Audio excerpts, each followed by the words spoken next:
நான் அவருக்குள்ள இருக்கிறேன், அவர் எனக்குள்ள இருக்கிறாரு. ஆனா அவருக்குள்ள நான் எப்படி இருக்கிறேன், அதான் முக்கியம். இப்போ நீங்க தேவனுடைய ராஜ்யத்துக்குள்ள வந்துட்டீங்க. தேவனுடைய ராஜ்யம் உங்களுக்குள்ள வந்துருச்சு. இயேசு சொன்னாரு, தேவனுடைய ராஜ்யம் உங்களுக்குள்ள இருக்குது அப்படின்ட்டாரு. நீங்க அவருக்குள்ள வந்துட்டீங்க, அவர் உங்களுக்குள்ள வந்துட்டாரு. இப்போ நான் அவருக்குள்ள இருக்கிறேன். எல்லாம் சத்தமா சொல்லும். அவருக்குள்ள எப்படி இருக்கிறேன்? 2 கொரிந்தியர் புஸ்தகம் 5ஆம் அதிகாரம் 17ஆம் வசனம். கிறிஸ்து இப்படி இருக்க கிறிஸ்துக்குள் ஒருவன் இருந்தால், இப்ப எப்படி இருக்கிறான் உள்ள? நான் எப்படி இருக்கிறேன்றதை நீங்க பேசிக்கிட்டே இருக்கணும். எதுல இருக்குன்னா கிறிஸ்துவுக்குள்ள இருக்கிறத பேசணும். இதுதான் உண்மையான அழகு, இதுதான் உண்மையான அடையாளம். உங்களுடைய அடையாளம் என்ன? நான் கிறிஸ்துவுக்குள் என்னவாக இருக்கிறேனோ அதுதான் என்னுடைய அடையாளம். கிறிஸ்துவுக்குள் நான் எப்படி இருக்கிறேன்? அவருக்குள் நான் ஆசீர்வதிக்கப்பட்டிருக்கிறேன், அவருக்குள் நான் பிழைத்திருக்கிறேன், அவருக்குள் நான் அசைகிறேன், அவருக்குள் நான் இருக்கிறேன். கிறிஸ்துவுக்குள் ஒருவன் இருந்தால் புதிய சிருஷ்டியாக. புதிய சிருஷ்டினா என்னது? பழசெல்லாம் போயிருச்சுன்னு அர்த்தம். இப்ப நான் என்னவா இருக்கிறேன்? புதுசா இருக்கிறேன். யாரை போல இருக்கிறேன் சொல்லுங்க? அவரை போலவே இருக்கிறேன். கிறிஸ்துவுக்குள்ள இருக்கிறீங்களா? அப்ப நீங்க யாரு? பிசாசு எப்பவுமே சொல்லுவான், நீ பழசு, நீ கோவப்படுற, நீ அதை பண்ற இதை பண்றன்னு சொல்லுவான். ஆனா நீங்க சொல்லணும், இல்ல நான் புதுசுன்னு சொல்லணும். வாயை திறந்து நீங்க அறிக்கை பண்ணணும், நான் புதுசு, நான் ஒரு புதிய சிருஷ்டி. இது சத்தியங்க, இது மாறாததுங்க. இது பிசாசால மாற்ற முடியாதது, சூழ்நிலைகளால மாற்ற முடியாதது. ஏனென்றால் தேவன் என்னை மாற்றவில்லை, என்னை சிருஷ்டித்து வைத்திருக்கிறார். புதிய சிருஷ்டியாக என்னை வைத்திருக்கிறார். எல்லாம் சொன்னா கிறிஸ்துவுக்குள்ள இருக்கிறேன், புதிய சிருஷ்டியாக இருக்கிறேன். இது உங்க அறிவு கேட்டாம இருக்கலாம், இதுதான் ட்ரூத்து.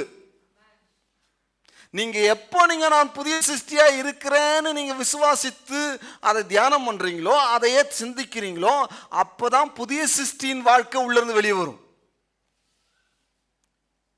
எல்லாம் சொன்னா புதிய சிருஷ்டியா இருக்கிறேன். ஒருவன் கிறிஸ்துவுக்குள் இருந்தால் புதிய சிருஷ்டியா இருக்க. இவனா புதிய சிருஷ்டி ஆகல. யார் புதிய சிருஷ்டி ஆக்குனது சொல்லுங்க?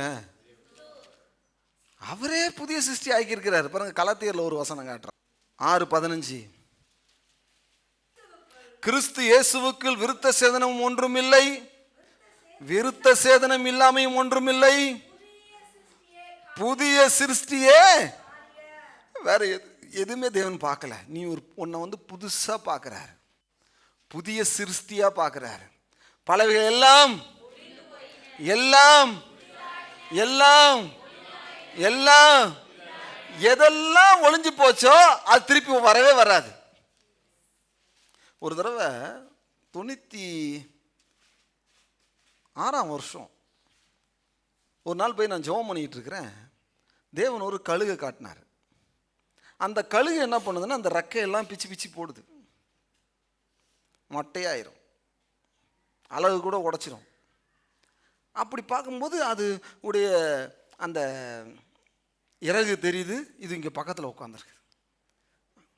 ஆண்டவர் சொன்னார் என்கிட்ட, அதிலிருந்து தான் இது வந்துச்சு, ஆனால் ஒருபோதும் இதை எடுத்து மறுபடியும் அதில் ஒட்ட வைக்க முடியாது. அதே மாதிரி நீயும் அப்படித்தான், உன் பழைய காரியங்கள் திருப்பி உனக்குள்ள ஒட்ட வைக்க முடியாது. நீ ஒரு புதிய சிருஷ்டினார் ஆண்டவர். பழசு பழசுதான். அதனால வேதம் சொல்லுது, பலவைகள் எல்லாம் எல்லாம் ஆதாமுடைய சுபாவம், என் ஜென்ம சுபாவம், பலவைகள் எல்லாம் ஒளிந்து போயின, எல்லாம் எப்படி புதுசாயிட்டீங்க?